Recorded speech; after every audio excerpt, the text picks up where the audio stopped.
Hello, you are watching good man talking and I am the good man. আজ সেই শুক্রবার দিন আমি আমার লাইফের সাথে সংশ্লিষ্ট অথবা অন্যের কাছে শোনা কোনো সত্য ঘটনা যার এখন পর্যন্ত কোনো মীমাংসা হয়নি সেই বিষয়গুলো নিয়ে আপনাদের সামনে গল্পের আকারে তুলে ধরি। আজকে যে ঘটনাটা বলতে চাচ্ছি সেই ঘটনাটাও প্রায় 22 বছর আগের গল্প। এবারের গল্পটাও মোটামুটি আমার বিশ্ববিদ্যালয় জীবনের। আমি জানি অনেকেই আমাকে বলছেন যে আপনার গল্প কি শুধু বিশ্ববিদ্যালয় কেন্দ্রিক? ব্যাপারটা কিন্তু তা না। আমি শৈশবের গল্পও কিন্তু ফ্রাইডে মিস্ট্রিতে এনেছি, ফিউচারেও আনবো, কিন্তু একটা দীর্ঘ সময় বিশ্ববিদ্যালয় জীবনে কাটানোর কারণে হয়তোবা সেই মেমোরিগুলো এখনো খুব বেশি স্পষ্ট, খুব বেশি স্বচ্ছ এবং সেগুলো ঘুরে ফিরে আসছে। তো যাই হোক, মূল গল্পে ঢুকে সারাদিন ক্লাস করে হলে গিয়ে রেস্ট করার পরে বিকেলবেলা আমরা ফ্রেন্ডরা বের হতাম। এটা তো কমন একটা ব্যাপার, তাই না? আপনারাও সবাই নিশ্চয়ই বের হয়েছেন। আমার এখন স্পষ্ট মনে আছে, এই 5টা সাড়ে 5টার দিকে হবে, বর্ষাকাল। কিন্তু বর্ষাকাল মানেই যে সেই সময় বৃষ্টি হচ্ছিল ব্যাপারটা এরকম না, বেশ ঝকঝকা ছিল। আগের কটা দিন বৃষ্টি ছিল। যথারীতি বিকেলবেলা আমরা ফ্রেন্ডরা বের হয়েছি, একটা দুটো ফ্রেন্ড একসাথে বসা। বিকেলটা খুব সুন্দর কাটলো। ইউনিভার্সিটি লাইফে যেটা হয়, যে গান জানে সে গলা ছেড়ে গান গায়, যে খুব ভালো জোক বলতে পারে সে বিভিন্ন বিষয় নিয়ে জোকিং করেই যাচ্ছে, একের পর এক হাসি আড্ডা নানা রকমের দারুণ একটা সময় কাটছে। যে সময়কার কথা বলছি তখন প্রায় 1-1.5 ঘন্টা ধরে আমরা একটা মাঠের মতো জায়গা, সেখানের উপরে বসা। সেই জায়গাটায় ঘাস বেছানো, চারপাশে সুন্দর সুন্দর ফুলের গাছ, বেশ খোলামেলা যেমন। একই সাথে আমাদের পাশে বেশ কয়েকটা বড় বড় গাছ, আম গাছ, বড় কাঁঠাল গাছ এবং একটা দুটা রেন্ট্রি গাছ, মানে বেশ বড় আকারের গাছ ওখানে আছে। আমরা একেবারে বড় ধরনের একটা আম গাছের নিচে বসা। পাশে ফুলের গাছটা সেটা তো আলাদা কথা, কিন্তু গোড়াটা হচ্ছে আম গাছের গোড়া। একেবারে গাছের গোড়ায় বসা না, গাছের গোড়া থেকে 5-7 ফিট বা 10 ফিট সামনে বসা। সুন্দর একটা জায়গা, ওপেন ফিল্ড। সন্ধ্যার পরপর হঠাৎ করে আমি আমার এক ফ্রেন্ডকে বলছি যে চল উঠি। তো এই জায়গাটায় প্রায় আমরা বসতাম, এখানে প্রায় বসতাম এবং সবসময় আমরা 7:30, 8টা, 8:30 পর্যন্ত প্রায় সময় আমাদের চলে যেত। কিন্তু আজকে সন্ধ্যা হয়ে আধা ঘন্টা না যেতেই আমি বলছিলাম যে চল উঠি। ওদের একজন আমাকে জিজ্ঞেস করলো যে কেন, কি হয়েছে? ও এমনিতে আশেপাশে তাকাচ্ছিল, এমন একটা বিষয় যে মশা বেশি বা অন্য কোনো ডিসকমফোর্ট, এরকম একটা ব্যাপার। তো আমি কি যেন আমার হয়েছে, আমি ঠিক মানে বোঝাতে পারলাম না ওদের। আমি খালি বলি যে না চল উঠি। ওরা একটা পর্যায়ে বিরক্ত হয়ে আমারে বলতেছে একটু পরে উঠি, আচ্ছা 10টা মিনিট যাক। আমি একেবারে বসা থেকে খাট করে দাঁড়িয়ে গেলাম, দাঁড়িয়ে গিয়ে বললাম চললে চল, নাইলে আমি গেলাম।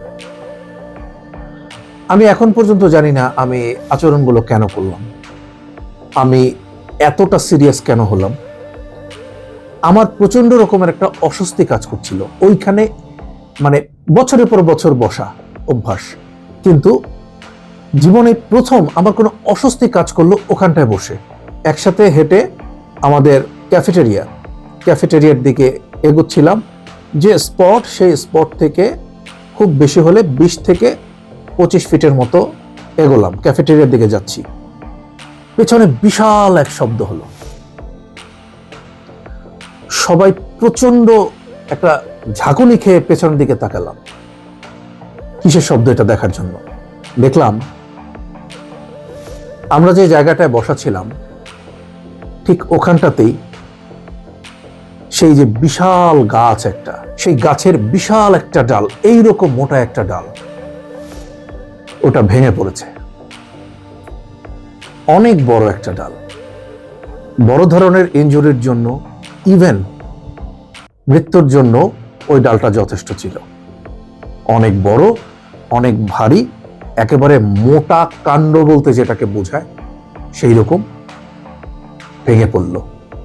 বন্ধু যারা তখন আমার পাশে ছিল এক রকমের স্তব্ধ হয়ে গেল, এবং আমি একটা ঘোরের মধ্যে চলে যাই।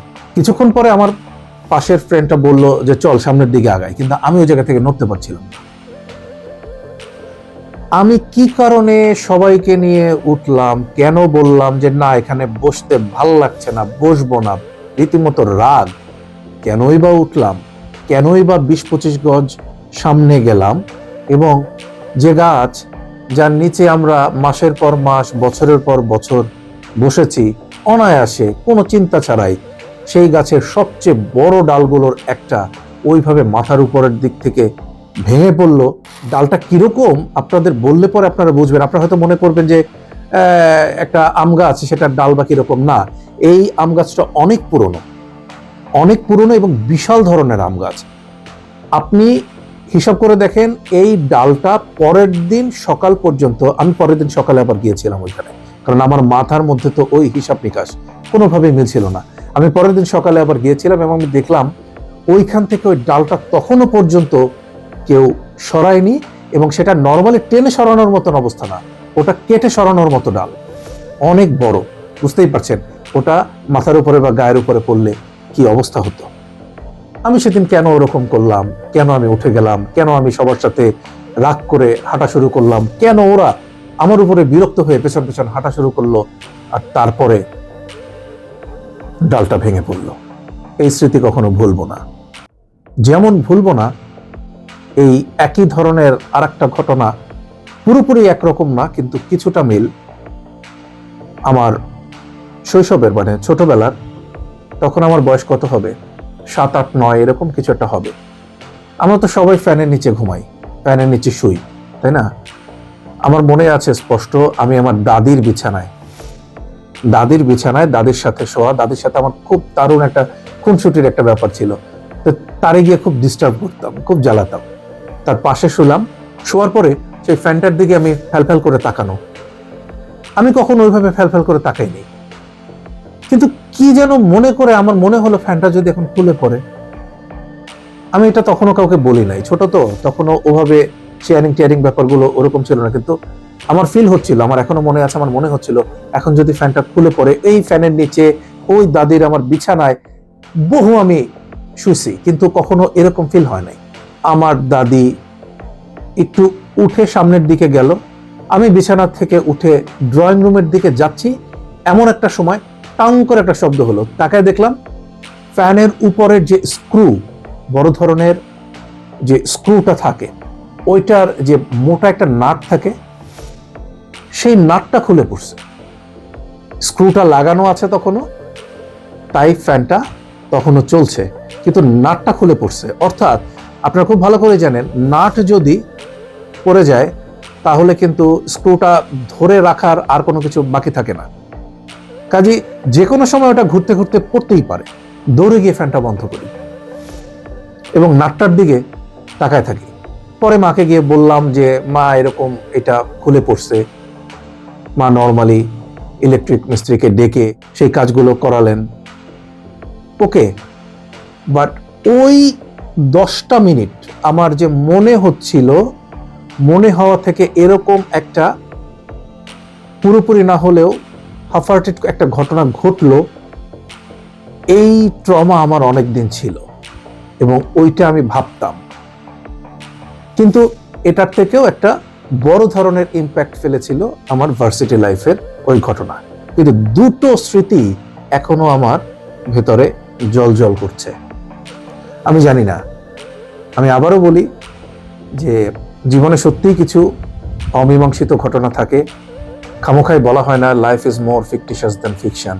জীবন রূপকথার চেয়েও আরো বড় রূপকথা, এগুলো খামোখা বলা হয় না, এর পেছনে কারণ থাকে। নিশ্চয়ই আমার ওই দুটো ঘটনার পেছনেও কোনো না কোনো কারণ ছিল। আপনারাও জানাবেন এরকম অমীমাংসিত কোনো গল্প বা ঘটনা আপনাদের জীবনে আছে কিনা। পরের শুক্রবার আবারও দেখা হবে ফ্রাইডে মিস্ট্রির নতুন কোনো গল্প নিয়ে। সে পর্যন্ত ভালো থাকুন, বাই।